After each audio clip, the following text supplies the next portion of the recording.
저를 한번 따라하겠습니다. 하나님의 인도하심을 받는 삶. 하나님의 인도하심을 받는 삶.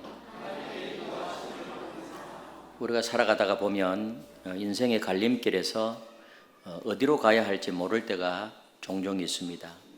결혼을 할 사람을 선택할 때라든지, 또 직업을 바꿀 때라든지, 또 아이들 교육 문제로 고민할 때라든지, 또 사업을 시작할까 아니면 말아야 할까, 또 어떤 병원을 선택할 때도 어느 병원을 선택할지, 이런 순간마다 우리는 하나님 어떻게 해야 합니까? 하나님께서 인도해 주십시오. 그렇게 질문을 하고 또 기도합니다. 아프리카에서 사역하던 한 선교사가 밀림에서 길을 잃은 적이 있습니다. 밀림에서 길을 잃어버리니까 GPS도 소용이 없고 또 나침판도 소용이 없었습니다. 하루 종일 같은 곳을 맴돌다가 해가 지기 시작했습니다. 그래서 절망했습니다. 이거 어떻게 하지? 근데 마침 현지인을 만났습니다. 현지인이 다가와서 어디로 가려고 하세요? 제가 안내해 드리겠습니다. 그 사람을 따라가 보니까요, 정말 놀라웠습니다. 위험한 늪을 피해서 맑은 물이 나는 샘터를 지내서 밤에 쉴 수 있는 그런 안전한 곳까지 모든 것이 완벽했습니다. 그날 밤 이 선교사님은 일기에 이렇게 썼습니다. 인도자를 만나는 것은 단순히 길을 아는 것이 아니라 가장 좋은 길로 인도받는 축복이다. 오늘 하박국 선지자도 그런 인도자를 찾았습니다. 나라가 어지럽고 그리고 불의가 가득한 시대에 그는 파수대에 올라가서 하나님의 답을 기다렸습니다. 그리고 하나님께 구했습니다. 그러니까 하나님께서 응답해 주셨습니다. 오늘은 9월 첫 주일입니다.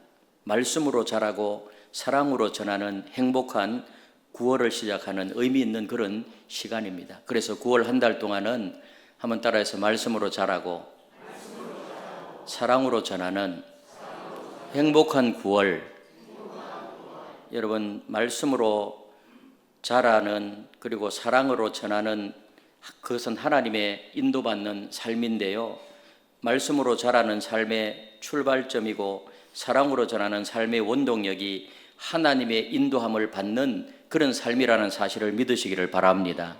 그래서 하나님의 인도하심을 받는 삶, 여러분 9월 한 달 동안에 다른 무엇보다도 하나님의 인도하심을 받음으로 말미암아서 우리의 신앙이 좀 더 성장하고 영적으로 좀 더 성숙해 가고, 그래서 사랑을 전달하는 그런 9월 한 달, 행복한 한 달이 되시기를 다시 한번 예수님의 이름으로 축복합니다. 자, 그렇다면 하나님의 인도하심을 받는 삶이란 어떤 삶일까요? 첫 번째로 간절히 구해야 돼요. 하나님의 인도하심을 간절히 구해야 돼요. 오늘 본문 2장 1절 상반절에 보니까 내가 내 파수하는 곳에 서며 성루에 서리라 이렇게 말해요. 파수하는 곳, 성루는 모두 다 높은 그런 망대를 의미합니다. 여기에 같은 의미의 두 단어를 연속적으로 사용하는 것은 히브리 시문학의 특징이에요. 이것은 병행법이에요. 자신의 간절함을 강조하는 것입니다. 너무너무 간절해요. 여러분, 이는 하나님 앞에서 온 마음을 다해서 응답을 구하겠다는 영적 자세를 나타내는 표현입니다.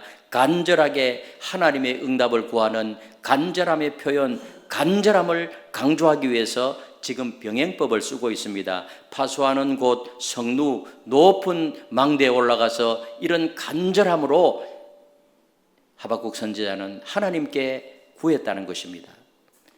오늘 이 하박국 선지자가 파수대에 올라간 이유가 있어요. 그가 살던 그런 시대는 정말로 어려웠습니다. 바벨론이라는 강대국이 유대를 위협하고 있었고요, 나라 안에는 불의가 가득했습니다. 그리고 악한 사람들이 잘 되고 의로운 사람들은 고생을 하고 오히려 어려운 사람들이 핍박을 받고, 더 답답한 것은 하나님이 아무 말씀도 하시지 않는 것 같았습니다. 정말 하나님은 살아계시는가? 그렇다면 왜 이런 일을 하나님은 허용하시는가? 하나님이 살아계시다면 어떻게 이럴 수가 있는가? 이런 질문들이 하박국을 괴롭혔습니다. 그래서 하박국은 하나님께 솔직하게 질문을 했습니다. 하나님, 왜 악한 사람들이 잘 되는 것입니까? 왜 의로운 사람들은 고생을 하고 있는 것입니까? 오늘 우리의 상황도 이와 비슷한 일들이 있곤 합니다. 착한 사람들이 어려움을 당하고 정직한 사람들이 손해를 봅니다.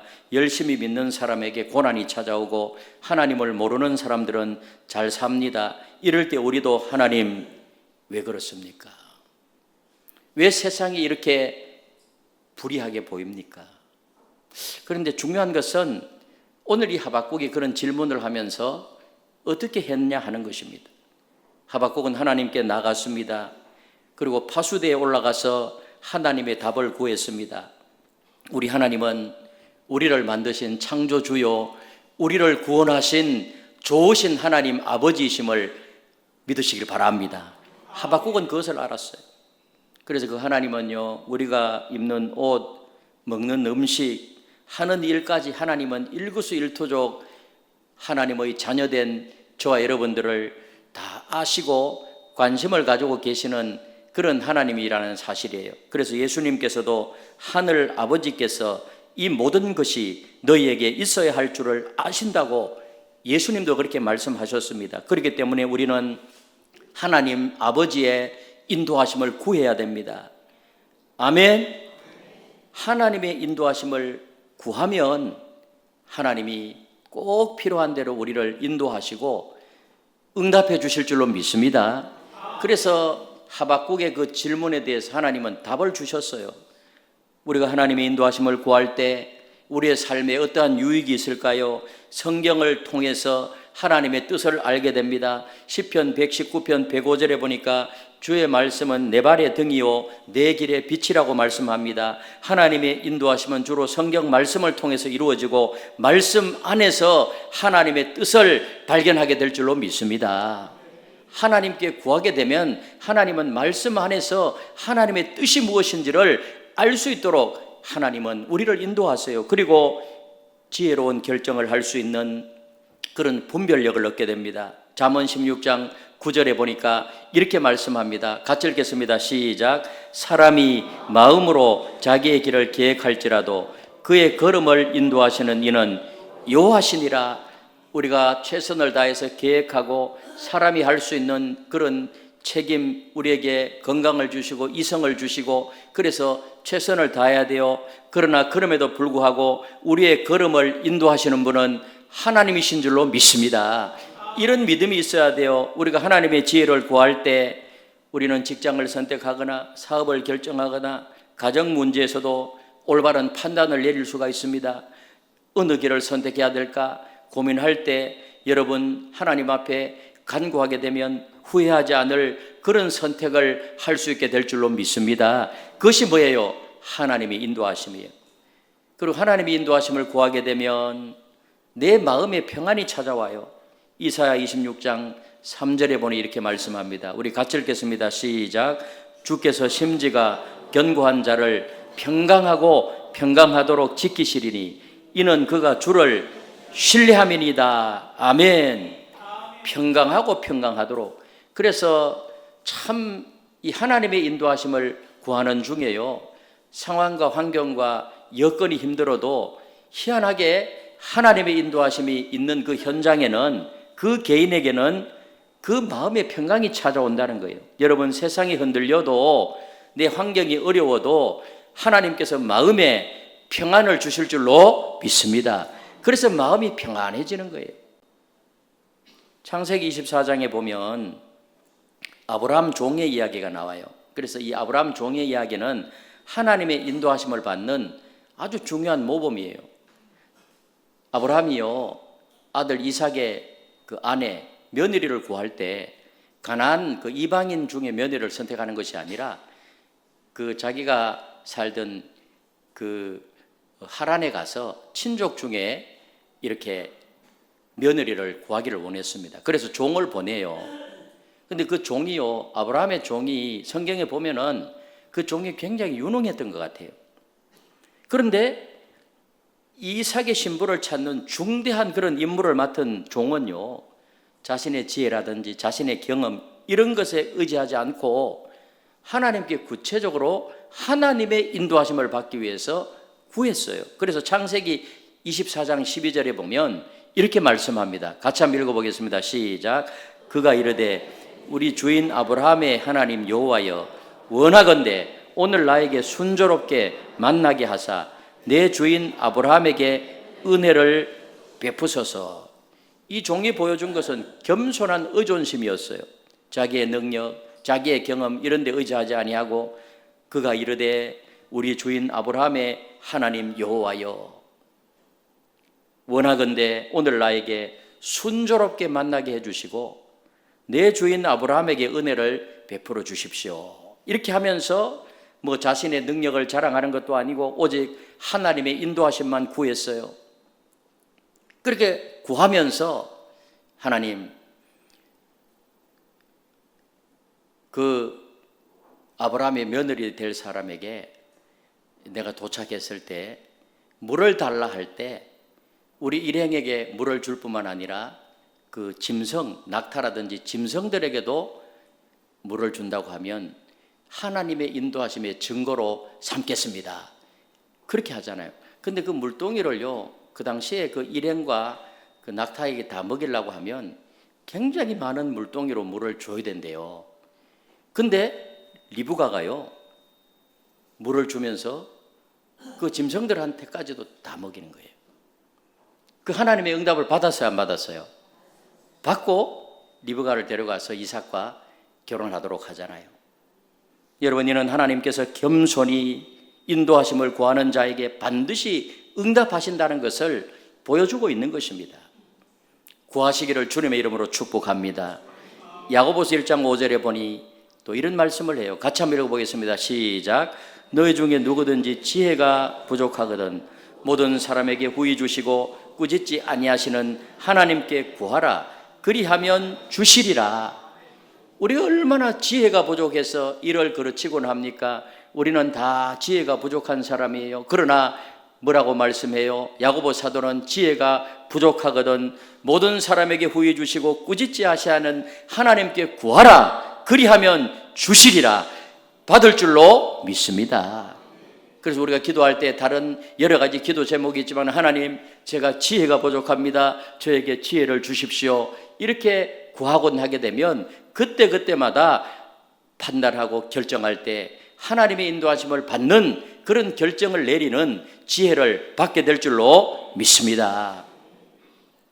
10월 26일 행복한 만남을 앞두고 다음 주 이제 9월 14일 예비축복 대상자 1차 작정이 있습니다. 우리가 누구에게 하나님의 사랑을 전해야 할지 하나님께 물어보는 것 중요해요. 성경을 통해서 하나님의 마음을 분별하고 우리 교회 공동체, 여러분 셀 공동체와 함께 기도하면서 준비하게 되면 이번에도 3명 이상 꼭 우리 모두가 다 동참해서 얼마나 좋아요. 이제 이 무더운 여름도 아직도 진행되고 있지만은 조금만 더 지나면 이제 선선한 바람이 불어올 겁니다. 이때 뭐예요? 우리가 영혼을 구원하는 그 일에 우리가 앞장선다고 하면 하나님께서 얼마나 기뻐하시겠어요. 그래서 하나님, 이번에 꼭 우리가 행복한 만남에 초청할 그 대상자를 어떤 사람을 초청할까요? 구하게 되면 하나님께서 붙여주실 줄로 믿습니다. 여러분 기억하시기를 바랍니다. 하나님의 인도하심을 간절히 구할 때 하나님의 뜻을 반드시 알게 되고 지혜로운 선택을 할 수 있게 되고 마음의 평안을 누리게 될 줄로 믿습니다. 이것이 바로 신앙이 자라는 확실한 지점이요 시작점이에요. 여러분, 하나님은 우리의 기도에 반드시 응답하십니다. 하나님의 인도하심을 간절히 구했다면 이제 두 번째로 중요한 것이 있어요. 그것은 바로 하나님의 응답을 믿고 기다리는 것입니다. 하나님의 응답을 믿고 기다려야 돼요. 많은 사람들이 열심히 기도하지만은 기다리지 못해서 성급하게 결정하고 후회해요. 여러분, 성급한 것은 일을 그르치게 되고 성급한 판단, 성급한 결정은요 하나님의 의를 이루는데 잘못할 수 있어요. 그런데 오늘 하박국은 그렇지 않았습니다. 오늘 2장 1절 하반절에 보니 이렇게 말씀합니다. 같이 읽겠습니다. 시작. 그가 내게 무엇이라 말씀하실는지 기다리고 바라보며 나의 질문에 대하여 어떻게 대답하실는지 보리라 하였더니, 여기 보세요. 기다리고 바라보며 보리라. 이 세 동사는요, 기다림이 수동적이 아닌 적극적이고 확신에 찬 기대였음을 보여줘요. 하나님의 하박국은 질문만 하고 끝난 것이 아니라 하나님의 인도하심을 간절히 구한 후에 확신에 찬, 그리고 적극적으로 기대하면서 하나님이 어떻게 응답하실까 적극적으로 뭐예요? 기다렸다는 거예요. 기다리는 것 중요합니다. 기다리고 바라보며, 한번 따라서 기다리고 바라보며. 파수꾼이 적을 경계하듯이요, 집중해서 기다렸어요. 집중해서. 그래서 집중해서 하나님이 또 9월 한 달 동안 나를 어떻게 인도하실까? 우리 하나님의 인도하심을 구하고, 그리고 다 구했다고 하면 어때요? 9월 한 달 동안 하나님이 나를, 우리 가정을 어떻게 인도할까? 기다리면서 계속 하나님 말씀을 묵상하고, 얼마나 그러면 하루하루가 의미 있는 삶이 되겠습니까? 그렇게 되시기를 바랍니다. 우리 현대사회는 너무 빠른 것에 익숙해요. 빠른 것이 좋은 점도 있지만은요, 영적인 면에서는 손해보는 것이 많아요. 뭐 인터넷도 빨라야 되고, 배달하는 것도 빨라야 되고, 음식 배달해가지고 늦게 오면 난리 나잖아요. 모든 게 즉석에서 해결돼야 돼요. 리모컨도 빨리 그냥 TV 화면이 막 지나가야 되고. 그런데 하나님의 시간은 우리의 시간과 달라요. 미디어는 계속 소음을 만들어내고 사람들은 정보의 홍수에 휩쓸립니다. 그런데 우리의 영성이라는 것은요, 내 영적인 부분은 침묵 속에서 자라는 거예요. 영성은. 그래서 하나님과 진실한 교제는요, 단순한 삶에서 시작돼요. 너무 복잡해. 현대인들은 머릿속에 너무 복잡해. 삶의 현장도 너무 복잡해요. 그래서 좀 단순하게 미디어나 외부 활동을 좀 줄이고, 때로는 가지치기도 좀 하고 자제할 필요가 있어요. 여러분, 바쁘고 유명한 것이 반드시 능력 있는 것이 아니에요. 오히려 하나님 앞에서 깊은 고요 속에서 머물 줄 아는 사람에게 진정한 그런 능력이 생긴다는 사실을 믿으시기를 바랍니다. 능력 있는 삶은 하나님과 교통하고 교제하고 하나님과 동행하는 삶에서 우리의 능력이 나온다는 사실을 믿으시기를 바랍니다. 그래서 9월달은 적어도 영적인 면에 내 영성이 좀 더 깊어질 수 있도록 조용한 시간에 하나님 묵상하고 이 경건의 시간도 좀 가지고. 너무 바쁘게만 살잖아요. 우리 예수님도 바쁜 사역 중에 그런 한적한 곳에 가셔서 하나님과 교통하는 그런 기도의 시간을 가졌잖아요. 십자가를 지시기 전에 겟셋마네 동산에서 내 뜻이 아니라 아버지의 뜻대로 하옵소서, 이렇게 우리 예수님도 기도했지 않습니까? 그래서 내 마음의 고요 속에서 하나님과 교통하고 내 마음을 좀 비우고 내 삶을 한번 돌아보면서 그냥 바쁜 것이 소중하지 않는 것들이 있어요. 그런 건 좀 가지치기 하고. 아멘이십니까? 그런 시간이 굉장히 필요해요. 그래야 내 정신도 건강하고 내 영혼도 건강하고 내 몸도 건강하게 될 줄로 믿습니다. 너무 이렇게 바쁘게만 살면 잃어버리는 것이 많이 있을 수가 있어요. 우리가 하나님을 기다릴 때 어떤 유익이 있을까요? 기다리면서 말씀을 묵상하고 그렇게 할 때 먼저 마음의 안정이 찾아. 마음의 안정. 시편에서 내 영혼아 잠잠히 하나님만 바라라고 했어요. 내 영혼이 잠잠히 하나님만 바랄 수 있는 그런 시간이 굉장히 필요해요. 직장 스트레스나 가정 문제로 여러분 마음이 복잡할 때 하나님 앞에서 성경을 묵상하면서 조용한 그런 시간을 가져보세요. 놀라운 그런 평안을 경험하게 될 줄로 믿습니다. 그리고 이렇게 묵상하면서 기다리게 되면 올바른 판단을 할 수가 있어요. 급하게 결정하면 실수하기 쉬워요. 감정에 휘둘려서 잘못된 선택을 하기 쉽습니다. 그런데 하나님의 말씀에 근거해서 기다리면서 생각하면 지혜로운 판단을 할 수가 있습니다. 그래서 히브리서에서도 보니까요, 하나님의 말씀은 마음의 생각과 뜻을 판단한다고 했어요. 우리의 마음과 뜻을, 내 생각과 뜻을 판단하는 것이 하나님의 말씀이라고 그랬어요. 아멘. 그리고 기다리면서 이렇게 하면은요, 혼자 판단하지 않게 돼요. 여러분, 우리는 교회 공동체가 있잖아요. 교회 안에 목사님도 계시고 장로님들도 계시고 소그룹 리더도 있고 또 신앙의 선배님들도 있어요. 중요한 결정을 할 때는 때로는 이분들과 상의하고요, 두세 사람 정도한테 또 이렇게 상의하고, 고린도전서 14장 29절에 보니 예언하는 자는 둘이나 셋이나 말하고 다른 이들은 분별할 것이요, 이렇게 말씀하고 있어요. 어린 사무엘 이야기예요. 우리 사무엘이요, 늘 성전에 있으면서 제사장과 의논하고 그렇게 했어요. 근데 한 번은 하나님이요, 사무엘을 부르는 거예요. 사무엘아, 사무엘아. 또 사무엘아, 사무엘아. 4번 하나님께서 사무엘을 불러요. 그래서 이 사무엘은 처음에는요, 제사장 엘리가 자기를 부르는 줄 알았어. 그래서 엘리하고 이렇게 이야기를 하니까 내가 부른 것이 아니고 하나님이 부르는 것이다. 엘리가 가르쳐준 이후에 여호와여 말씀하옵소서, 주의 종이 듣겠나이다. 이렇게 이야기했습니다. 여러분, 혼자 판단하지 않고 다른 사람과 의논하고, 서울의 모 총장님은요, 항상 어떤 일을 결정할 때 본인하고 가까이 지내는 사람, 적어도 한 3사람 정도한테 이렇게 상황을 설명을 하고 어떻게 생각하십니까? 이렇게 질문을 해요. 그럼 이제 한 서너 명한테 이렇게 해가지고 그것을 종합해서 본인의 생각하고 말씀에 비추어서 최종 결론을 내려요.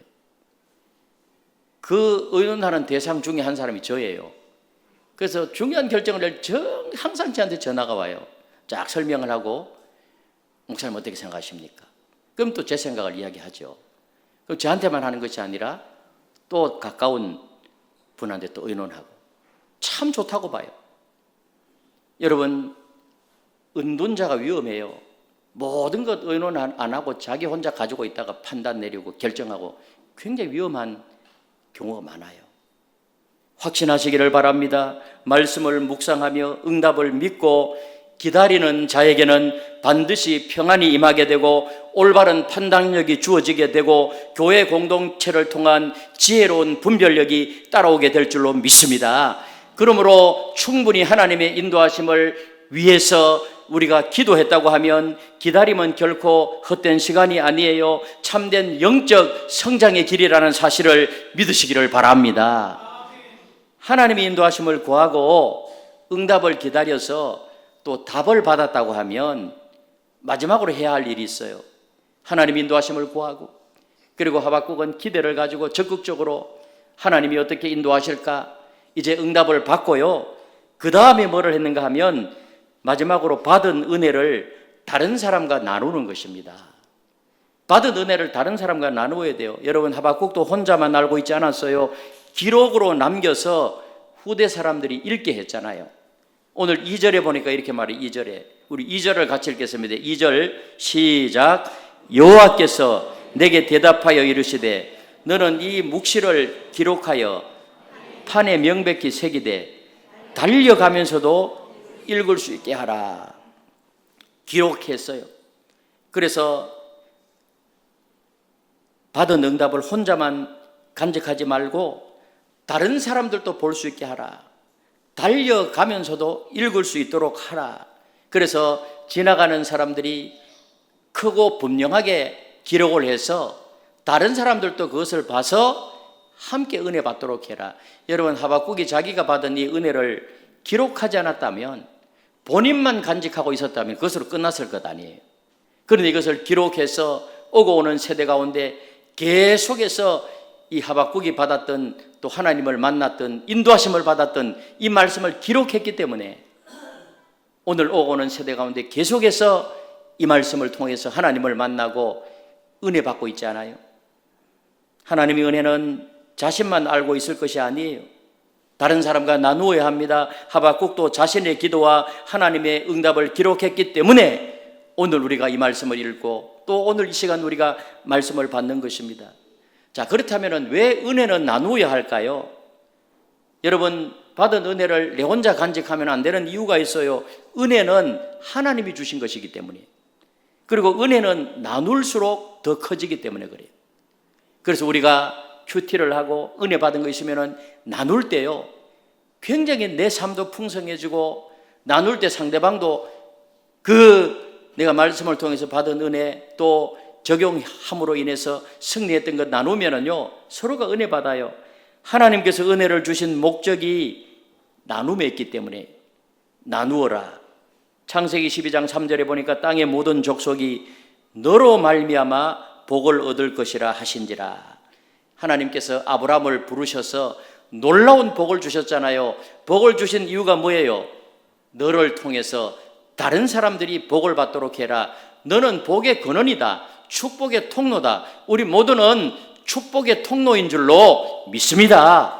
그래서 복의 근원이 되어야 돼요. 그래서 복을 받는 목적이 복의 근원이 되는 것입니다. 자, 그렇다면 우리가 나누어야 할 은혜가 뭘까요? 먼저 영적 은혜를 나누세요. 영적 은혜를. 내가 구원받은 것, 구원 간증, 구원받은 것 나누고, 예수 믿기 전과 예수님 만나고 예수 만난 이후에 내 삶이 어떻게 변화되었는가, 그런 거 우리 전도할 때도 그 간증하면서 나누잖아요. 그래서 내가 예수 믿으니까 참 기쁘고 마음의 평안이 찾아오고 가정도 화목해지고 이런 경험이 있으면 그걸 나누는 거예요. 우리가 기도하면서 내가 기도 응답받은 거 많잖아요. 또 하나님이 인도하신 그런 경험들, 하나님의 말씀의 은혜를 나누고 기도 응답받은 거 나누고 성경을 읽을 때 받은 감동과 깨달음을 나누고, 이렇게 나누면 다른 사람들도 은혜 받게 되고 내 자신도 더욱더 나눌 때 받은 은혜가 더 커지기 때문에 풍성한 놀라운 은혜가 있게 될 줄로 믿습니다. 셀 공동체가 그래서 삶을 나누고 하나님의 말씀을 나누고 영적인 것을 나누라고 셀 모임을 하는 거예요. 우리가 일상에서 받은 은혜도 나누어야 돼요. 내가 질병에서 회복되거나 건강을 지켜주신 하나님 앞에 감사하면서 나누는 거예요. 참 희한하게 그런 경험들이 있잖아요. 하나님이 인도하셔서 이런 간증은 다른 그런 환우들에게 희망을 줍니다. 가정의 은혜도 나누십시오. 참 남편하고 또 아내하고 갈등이 있었는데 내가 말씀을 듣고 또 기도하면서 이 복음을 깨달아 가면서 참 이 갈등도 줄어들고 해결되었다고, 자녀가 방황했는데 그 자녀가 다시 돌아왔다고, 이런 간증을 서로 나누면 어려움을 겪는 가정들에게 굉장히 힘이 돼요. 아멘? 좀 나누어야 돼요. 소유도 나누십시오. 소유도. 11조와 헌금을 통해서 하나님의 사업에 동참하고요, 또 어려운 이웃을 돕고, 우리가 소유가 굉장히 중요해요. 그래서 열심히 거룩한 부자가 돼야 돼요. 열심히 일하고 부지런히 일하고. 소유가 중요한데, 소유 중요하죠. 돈 싫어하시는 분 계세요? 그런데 소유보다 더 중요한 것은 나눔이에요. 하나님이 왜 소유케 하시는가? 나누라고. 아멘? 나눔이 훨씬 중요해요. 여러분, 나눔은 더 큰 축복입니다. 나눌수록 하나님은 나눌 수 있도록 만들어 주시는 거예요. 그래서 과도하게 인색하면은요, 점점 더 가난하게 된다고 성경은 그렇게 기록하고 있어요.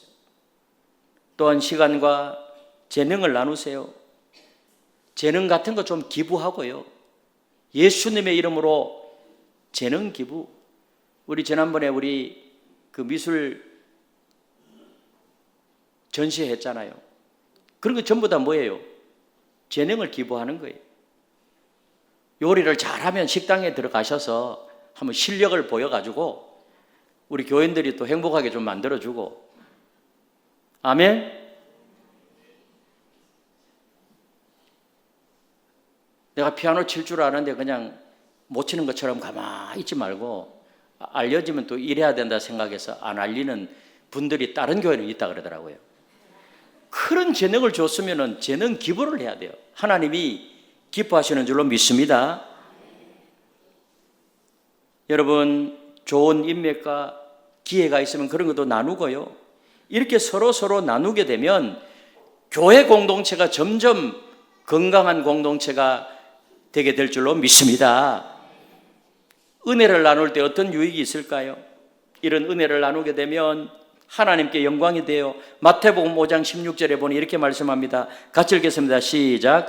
이같이 너희 빛이 사람 앞에 비치게 하여 그들로 너희 착한 행실을 보고 하늘에 계신 너희 아버지께 영광을 돌리게 하라.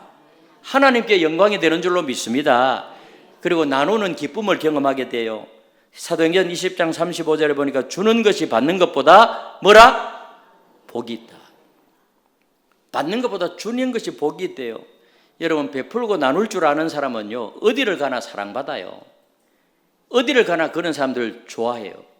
그렇잖아요. 베풀고 나눌 줄 아는 사람이요, 사랑을 받아요. 하나님께도 사랑받고 이웃에게도 사랑받아요. 하나님은 나눌 줄 아는 사람에게 더 많이 주신다는 사실을 믿으시기를 바랍니다. 그리고 영혼을 구원하는 일에 쓰임받는 그런 기쁨을 누리게 돼요. 여러분, 전도는 십자가의 복음을 나누는 것입니다. 한 영혼이 구원받을 때 하늘에서는 천군 천사들이 너무 기뻐해요. 하나님도 기뻐하세요. 우리 교회 처음 나온 분들 보세요. 처음에 교회 나오면 어색하지만은요, 예수 믿고 신앙이 성장하면서 얼마나 기뻐하는지 몰라요. 그래서 영혼 구원의 기쁨이 있습니다. 그래서 저는 수평이동으로 오는 분들도 귀하지만 처음 교회 나오시는 분들이 그렇게 귀해요. 아멘. 예수 안 믿는 사람 복음을 나누어서, 사랑을 나누어서 예수 믿도록 하는 것, 이게 얼마나 큰 기쁨. 하나님, 그 천군 천사들 하나님 잔치가 벌어지고 기뻐한다 그랬어요. 그래서 여러분, 가족 중에, 친구 중에, 직장 동료 중에 아직도 예수님을 모르는 분들이 계신다고 하면 그분들을 위해서 기도하고 사랑으로 섬기고 복음을 전할 준비를 하고, 그래서 이것도 뭐예요? 복음을 나누는 것이란 말이에요. 10월 26일 행복한 만남이라는 아름다운 그런 열매를 맺기 위해서 사랑의 복음을 나누시기를 주님의 이름으로 축복합니다. 여러분, 분명히 알아두십시오. 하나님의 은혜를 나누는 자에게 반드시 하나님의 영광이 나타나고 나누는 기쁨이 넘치고 영혼을 구원하는 놀라운 기쁨이 따라오게 될 줄로 믿습니다. 나누면 축복의 통로요, 은혜의 확장이요, 여러분이 받은 은혜를 나눌 때 여러분도 잘되고 하나님 나라가 확장되어지는 놀라운 그런 은혜가 있을 줄로 믿습니다. 이런 삶이 날마다 이루어지게 되시기를 예수님의 이름으로 축원합니다.